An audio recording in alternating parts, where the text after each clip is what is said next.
健康食材，开心做饭。大家好，我是华特。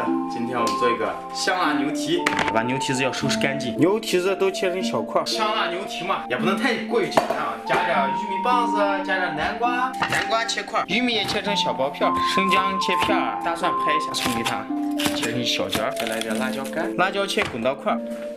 牛蹄焯水，把这个血沫打掉，热锅凉油，葱姜蒜爆香。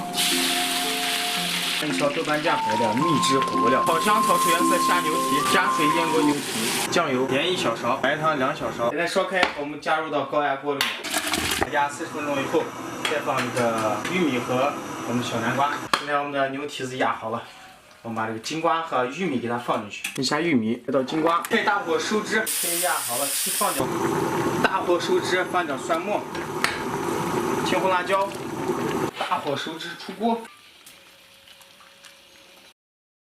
抖音。